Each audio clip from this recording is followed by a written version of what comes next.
This tutorial video is about how to start on YouTube. Ayan. Paano nga ba magsimula sa YouTube?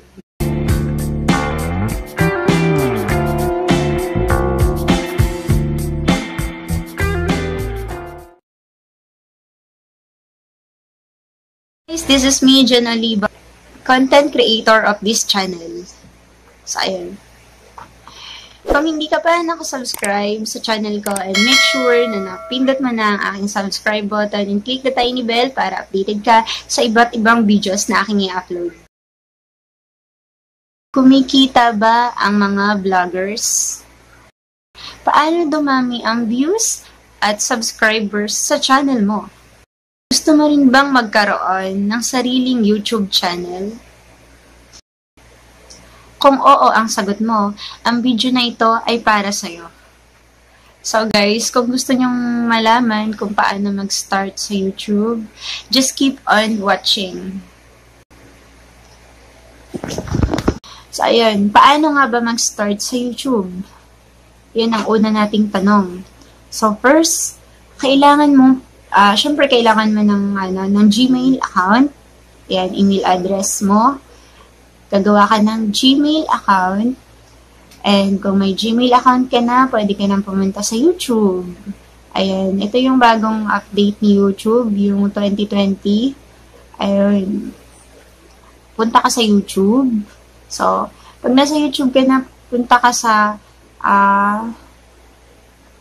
click mo, create channel. So, kapag nagkaroon ka na pag napindot mo na yung create channel, punta ka sa my channel. So, ayan. Ibig sabihin, kapag meron ka ng Gmail, ay meron ka na ring YouTube channel. Kapag nakagawa ka na ng iyong sariling channel, mag-iisip ka naman ng pangalan ng channel mo. And kailangan ang magiging pangalan ng channel mo is unique. Yung madali siyang ma-search ng tao. Yung madali siyang ma-search ng tao. Halimbawa, yung pangalan mo. Ako kasi nagsisearch muna ako ng pangalan ko bago ko siya i-apply sa YouTube, sa channel ko. Na kapag walang katulad, walang kaparehong pangalan, yun ang gagamitin natin sa ating YouTube channel. And iwasan natin ang may underscore. Halimbawa, ikaw lang sapat na at yung ganyan. Mahihirapan ang magsisearch sa'yo. So, ayun. Mas maganda kung unique name ang gagamitin natin sa ating YouTube channel. So, ayun. And kapag may YouTube channel ka na, meron tayong tinatawag na channel art. Ayan, yung channel art, ang cover photos ng ating channel. So, ayun. Huwag kalimutan ang ating channel description. Ayan, kung ano ang ipinapahayag ng iyong channel, lagay mo lang sa description ng iyong channel account. Mukha na akong bruha. So, at kapag meron na tayong channel art, syempre, meron din tayong content. Ayan, yung content, yan yung pinakamahirap sa lahat. Tulad ng ginagawa ko. Ayan, content ko to ngayon. And i-upload ko siya sa aking YouTube channel. Ito ang content. Ayan. Ito yung pinakamahirap sa lahat na iisipin natin, ganyan.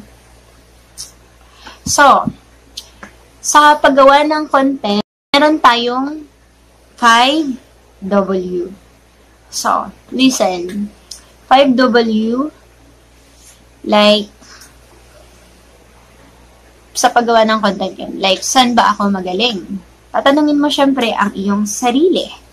Ng iyong sarili mismo, kung saan ka magaling. Tulad ng, mahilig ka bang mag-make-up? May talent ka ba sa pagkanta? Or may talent ka rin ba sa pagsayaw? Or yun nga, may talent ka ba sa pagluluto? Ayan. Or baka naman gusto mo ay chismis. Pwede rin naman yan dito sa ating YouTube channel. Ayan. Kailangan mo lang din namang malaman yun. Kailangan mong malaman yun bago ka gumawa ng content mo sa YouTube. Siyempre, tatanungin mo ang iyong sarili ko, saan ka magaling?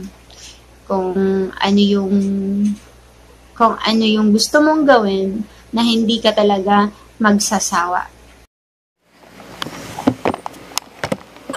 Ayan. And sa paggawa ng ating content, pagkatapos ng lahat ng 5 yun, at talagang desidido ka nga, is kailangan meron tayong filming equipments. Ayan.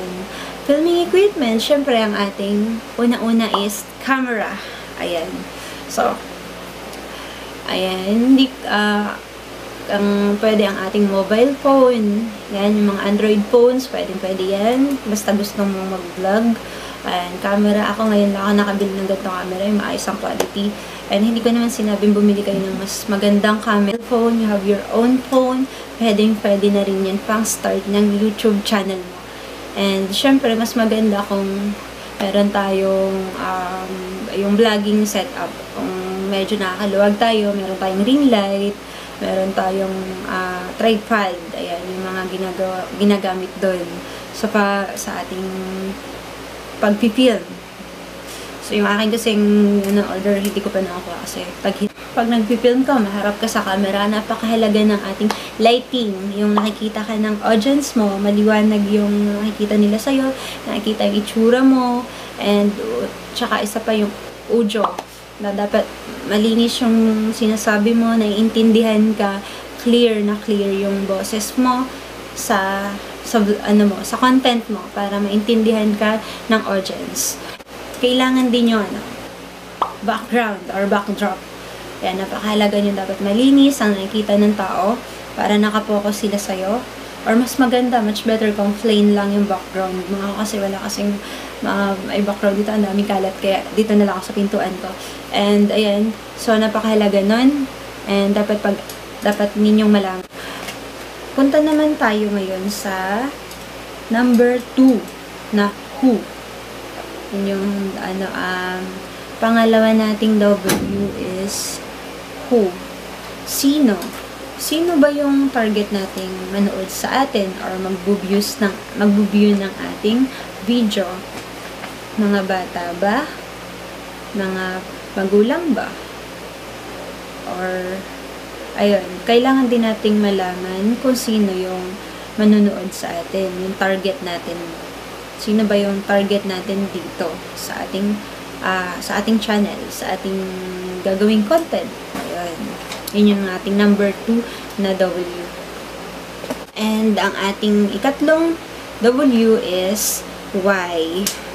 Bakit? Bakit gusto mong gawin ito? Bakit mo pinasok ang pag-YouTube, ang pag-vlog? Gusto mo bang mag-educate? Gusto mo bang mag-inspire ng mga tao? Or gusto mo bang makatulong sa mga naghahanap ng information online? Ayan. So, kailangan mo ding malaman yun kung gusto mo ba talaga yung ginagawa mo, masaya ka ba, and bakit mo yun gagawin. So, ayun yung ating ikatlong W is why. At ang ika-4 na ating W is where. Saan? Saan mo ba gagawin ang pagpipilm? Sa bahay ba? Or sa labas? Tulad ko, sa bahay lang ako. Kung traveling naman, travel ang content mo is sa labas ka talaga magpipilm or kahit saan mo gusto. Ayan, maraming lugar kung saan pwede kang makapag-film, kung saan pwede kang makagawa ng iyong content or kung saan mo man gusto. Number 5 is when. Kailan. Yun yung ating ika-5 W is kailan. Kailan mo ba gagawin ito? Kailan mo ba naisipang mag-film? Yun yung mga tanong doon. And yun yung last na ating W is kailan. Or, yun, kailan, when. So, ikaw na ang bahala dun kung kailan mo gustong mag-film, gumawa ng content mo. Naman zero yung channel mo. Kailangan makapag-upload ka ng video kahit once in a week or twice in a week. Mas maganda. Ayan. At kung syempre, nakagawa ka na ng nagawa mo na yung lahat, meron naman tayong pag nakapagawa ka na ng film, nakagawa ka na ng content mo, meron namang video editor kung saan tayo nag-edit ng ating video pang-upload sa ating YouTube channel. Yan, maraming pwedeng application na gamitin sa pag-edit ng ating vlog. Ayan, ako kasi ang gamit ko is KineMaster APK, yung no watermark. And kung minsan Filmorago, depende sa gusto kong gamitin sa kanilang dalawa. So, after mo mag-edit ng iyong vlog, syempre, napakahalaga edit ng iyong vlog para naman may kabuhay-buhay naman. Meron tayong mga sound effects, meron tayong mga kung ano-ano sa ating video, and hindi maboring ang ating audience, kailangan natin ng editor. So, yun yung halaga nun. And next, and after nga nakapag-edit na tayo ng video, nakagawa tayo ng content, lahat-lahat na is uploading your content. So, bago tayo mag-upload ng content natin, i-review natin yung ating video. Baka meron pa tayong hindi naayos sa ating video. Ayun, mas maganda i-review muna natin. And kapag nag-upload na tayo, i-check natin yung title. Mas maganda kung ang title natin is yung napaka-searchable sa tao. Ayan. Yan, yung title na talagang madalas sinesearch ng tao. Huwag din kalimutan ang tags. Anything na related sa video mo. And keywords. Meron tayong ginagamit na keywords, saka ko nalang gagawin yung tutorial ko doon, and mas haba-habang explanation yun. Yung keywords tags, may ginagamit din dyan, pero mas maganda kung lalagyan natin yan sa description ng ating video. Ayan, pwede natin ilagay yun. Tags and keywords. Bakit mahalaga yung keywords at tags sa video mo? Once na mag-search kasi ang isang tao sa YouTube, or ang tao sa YouTube, at may na-relate dun sa video mo, mapapanood ka nila, and yun ay madadagdag sa views mo, and pwede rin mag-viral ang iyong video. So, tandaan, kailangan ng keywords at tags sa iyong video content. Meron ding thumbnail. Thumbnail is yung cover ng iyong video. Ayan.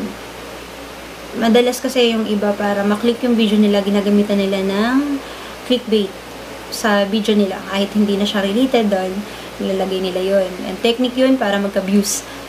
So, wag nyo lang gawin yun. And maganda kung ano yung video mo, yun talaga yung naka-thumbnail sa'yo. Thumbnail, ito yung mga thumbnail. Yan. Thumbnail yan. Ibig sabihin ng thumbnail. So, next is, paano ka makikilala ng tao na nagpa-vlog ka. Pwede mo tong i-upload sa iyong social media account. Kung meron kang Instagram, meron kang Facebook, i-link mo lang sa iyong Facebook account ang iyong YouTube channel para makita ng iyong mga friends sa FB na ikaw pala ay YouTube content creator. Yun. Napagod isa pa. Meron pa, and ayan, di ba meron tayong outro and intro. Bago ang ating content, meron tayong lumalabas na kung anik-anik yung ating intro at outro. Yun ay para makilala tayo ng tao sa ganong intro na etc. Ayan, tulad ng akin, ito yung intro ko. Ayan. Ito yung outro. So, hindi naman mahalaga yun sa iyong content. Ang mahalaga is yung content mismo. Yun ay pampadagdag lang and pampaganda lang. Pwede naman siyang ilagay kung gusto mo para mabuhay ang iyong content. Ayan, pwede yun. At dito na nga tayo sa requirements ni YouTube. Ay nako. And nagpapasalamat ako sa mga nag-subscribe sa channel ko na kahit maliit pa rin yung channel natin ay unti-unti na itong tumataas. Salamat sa mga nag-subscribe. Ayun. Alam ko maliit pa tong channel natin, and balang araw ay tataas din ang ating subscribers count and ng views. So ayun, ito na tayo sa YouTube requirements. Kasi sabi ng mga naunang YouTuber, ang requirements lang daw ni YouTube is 10,000 views. So, dati pala madali lang yung requirements ni YouTube, 10,000 views lang. So, ngayon naging 4K watch hours na siya, and minimum of 1,000 subscribers na. Yan yung update ni YouTube na ang requirements niya para tayo ay ma-monetize. So, kaya nag-update si YouTube ng ganong requirements para sa mga nagbablog.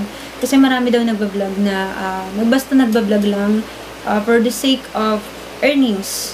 Ayun, yun lang talaga yung nila. Hindi sila nagpo-focus or hindi sila nag-e-effort. So, ang gusto ni YouTube is mag-effort tayo at paghirapan natin Ayun, yun naman talaga ang dapat magtiyaga muna. Syempre mahirap sa umpisa, and kapag na successful ka na, mas worth it. So, bali ako kasi hindi pa ako kumikita sa YouTube. Tulad ninyo, isang baguhan lang din ako, and maliit pa rin ang channel ko kung napapansin nyo. And bali, ang ginawa kong video is disclaimer lang base sa aking mga na-search at saliksik din sa YouTube. Ayan, bali, sinishare ko lang din sa inyo at para din sa mga baguhang YouTuber katulad ko. Ayun, sana huwag kayong mawala ng pag-asa. How to gain subscribers and views. Ang masasabi ko lang is be real and be consistent sa iyong content. So, ayan lamang. And kung nagustuhan nyo ang video na ito, and bigyan nyo ako ng isang thumbs up at share, comment nyo na lang din. And huwag kalimutang pindutin ang ating subscribe button, tiny bell, para sa iba't ibang videos na aking i-upload. Thank you for watching, guys. Thank you.